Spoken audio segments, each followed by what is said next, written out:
Dave McMenamin, kind enough to stop by once again here from ESPN after the Oklahoma City Thunder took a 3-2 lead last night. I guess the first question for you is what is exactly wrong with Tyrese Haliburton's calf muscle, Dave, and how serious is this? Yeah, my understanding he's undergoing an MRI on it this morning, and that'll determine just how bad it is. Now, he told reporters after Game 5 that there was no way you were going to get him out of that game, and there's no way he's not going to be suiting up for Game 6 and what could be their final chance. Now, listen, he was not good. I'm not going to try to stretch what we saw. 0 for 4 from the field.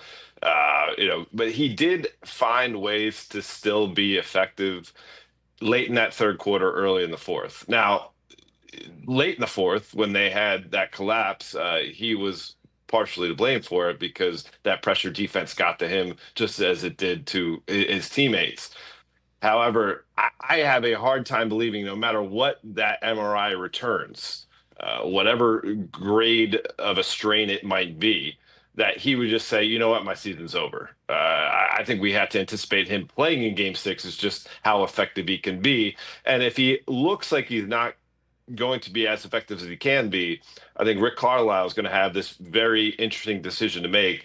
Do I go with TJ McConnell early because we saw what he just did in Game 5? Really, he's the only reason they had a chance to win Game 5 because of what TJ McConnell did in the third quarter. And I'm kind of, sheepish to start our conversation with Haliburton's status because that might somewhat lend less credence to what we're seeing of what Oklahoma City is doing. I'm starting with Haliburton because if he is not going to be the type of player that we've seen throughout the rest of the playoffs and even in early parts of this series, Dave, and the Thunder are getting 71 from their top 2 stars, including the MVP of the league combined, this thing's a wrap. You know what I mean? It's much of a wrap as what's on his Haliburton's right leg right now. You know what I mean? And I don't think I'm telling any details here, right? Yeah, I mean, if we start to look at some of the accomplishments the Thunder are racking up throughout this postseason run, I think I saw something this morning that there's been 10 straight 30-plus scoring home games in the playoffs by Shai Gilgeous-Alexander, passing Wilt Chamberlain for the all-time postseason record. There's been 15 30-point games by Thunder players during the postseason run they've been on. That also puts them into elite company with guys like, Shaq and Kobe and Michael, et cetera, et cetera. This has been incredible. Jaylen Williams has a legitimate argument if the series ended today to be MVP, obviously coming off that 40 piece, but it's not just his scoring penchant.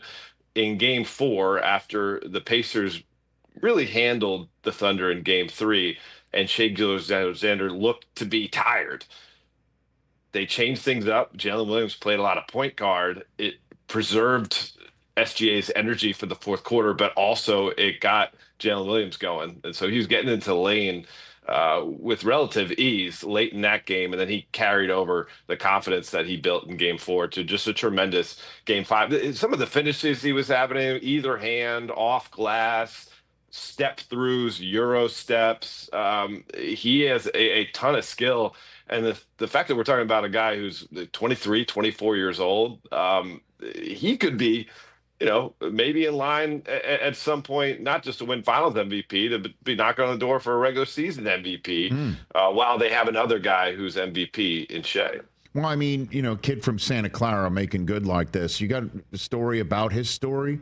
Because now he's as front and center as you can get in the NBA with, as you pointed out, a 40-piece in a pivotal Game 5 of an NBA Finals in front of the whole country.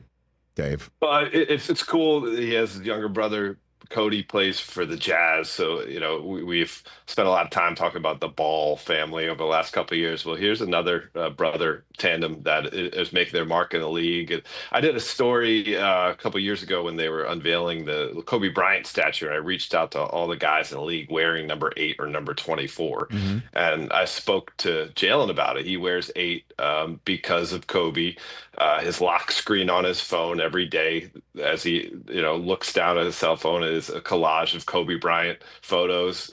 He has Kobe Bryant blankets at his house, figurines, magazines, etc. He's obsessed with the guy, and he recognizes he doesn't necessarily play like him as he's made his bones in the NBA. And he told Malika Andrews this the other day on Countdown, that he just tries to bring the same type of will to win and consistency with his competitiveness every day that Kobe Bryant obviously brought. And he only saw it from afar, but now that he's in the throes of NBA playoff basketball, NBA finals basketball, he kind of recognizes more what the whole Mamba mentality is about.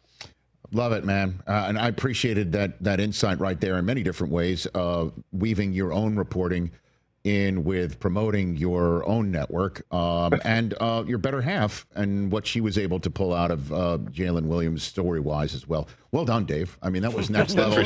There's something extra in your paycheck as well as when you get home, Dave. I mean, that's really well. I'm very, speaking as somebody whose wife sits in this chair when I'm not here, that was extra special. Let's talk about what's going on outside of the NBA Finals right now. Kevin Durant's in play, yay or nay, and with who? And are the Suns finding it difficult to get what they're asking? Or are they asking too much? I'm hearing so much, and I'm wondering what's going on. Dave. So he's certainly in play, and they will move on from Kevin Durant, I anticipate, at some point. Probably, as early as draft night, when they hired Jordan Ott, their new head coach, who's a brilliant guy, 40 years old, was really had a lot to do with the success that the Cleveland Cavaliers had this past season. The idea that Kevin Durant's got to be moved on from, and there's the handful of teams that has been whittled down to Kevin Durant's top 3, according to Shams Charania. You have the Houston Rockets, the San Antonio Spurs, and the Miami Heat. Listen, I've reported that the Minnesota Timberwolves made an offer to the Suns back around the trade deadline. They maintain interest in Kevin Durant, not only to certainly recognize that he's someone that their star in Anthony Edwards looks up to, but I covered that Western Conference Finals about a month ago, and their offense just ground to a halt. They need more scoring with that group. And, if you could do it, the salaries match up for someone like Rudy Gobert. You throw in maybe either Mike Conley or Dante DiVincenzo, and then you can sweeten the deal with Rob Dillingham, who was a highly touted rookie last year, didn't get a ton of burn, but that could be looked at like a high-level first-round pick, a little draft compensation, and then you look around what the other offers might be, that could be as good as any of the others. Now, the question mark is, will the Suns be willing to move Durant to a destination that he doesn't consider his top 3, or they want to really be great trade partners with him to find that spot? And can Kevin Durant and his representative, Rich Kleiman, make it be known that by no chance would he be signing an extension if he doesn't go to one of those top 3 markets? If that's the case, then maybe Minnesota says, I'm not going to give you all that in the package because we can't get a guarantee here. So that's the dance that's going on right now.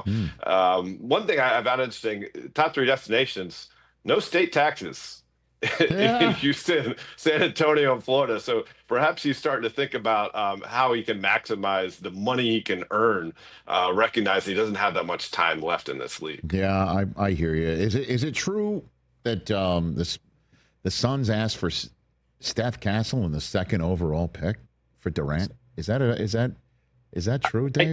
I cannot That's pretty steep. Confirm that. Right, that would be certainly a steep ask for a guy who's on the other side of 35. Okay. And Kevin Durant is one of the best scorers we've ever seen. It's nothing against him, but I mean, listen, if you start the conversation there, right, all you can do is go on down the roster. Now, again, I can't confirm that that was the ask, but yeah, I think that would be a bit of an over ask for where Kevin Durant is right now. Kevin Durant coming off of 2 championships with the Warriors, that's a different conversation. Yeah, I know for sure. So who else is in play? I mean, big name guys between now and I guess a week from tomorrow night when the draft is hitting. Dave, who else is in play, do you think? Well, there's been a lot of talk about the Memphis Grizzlies after they traded Desmond Bane to the Magic, and they got those 4 first-round draft picks along with Kentavious Caldwell-Pope. But my understanding that they will not be moving on from Ja Morant and Jaren Jackson Jr. Now, because they made that trade, and I think drew a lot of attention from the trade, they're going to continue to get calls from around the league. And sometimes those calls can create a trade package or scenario that maybe the team hadn't anticipated, and that can make them change their tune. But I don't anticipate them breaking things up further. I think you look around, obviously on the Lakers side of things, there's been some speculation as to whether they will move Austin Reaves, basically sell high before he would be eligible for a big time extension. I don't think that will happen. And again, it would have to be kind of a scenario or a package that landed at their feet that they weren't anticipating that could make them change.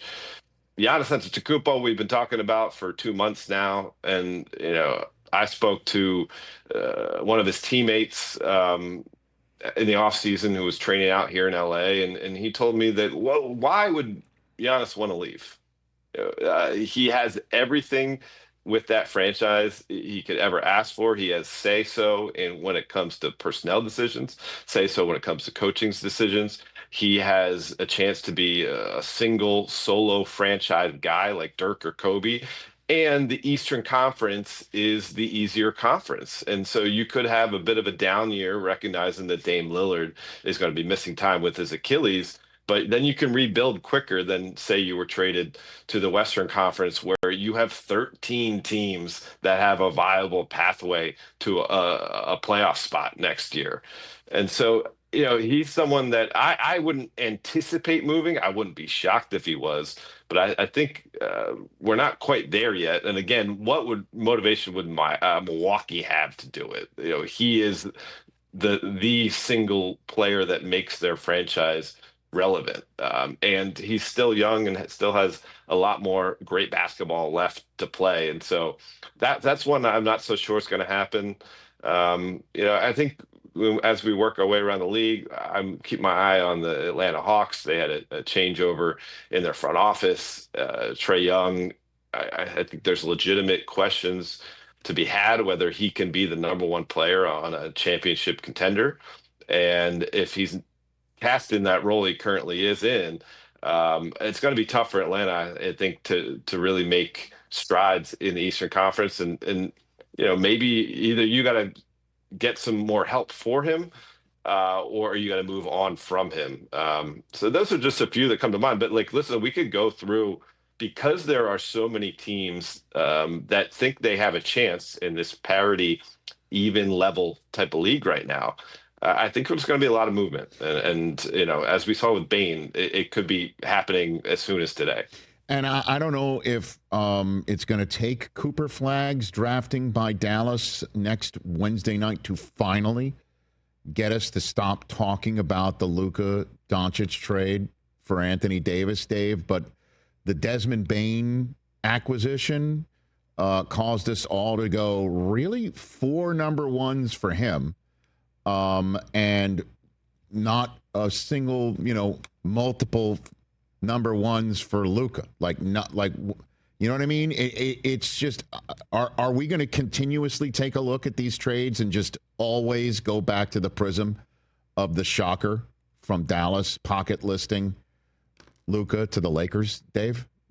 I think we will. It will continue to be looked at as one of the more lopsided trades in league history. Now, again, Dallas, let's see how long Kyrie's out with the injury, and obviously how quickly Cooper Flag acquits himself to the NBA style play. But Dallas has a chance to be really, really, really good next year. And I think that will change the conversation. None of us will forget it because that will be a reference point for trades for years to come, quite frankly.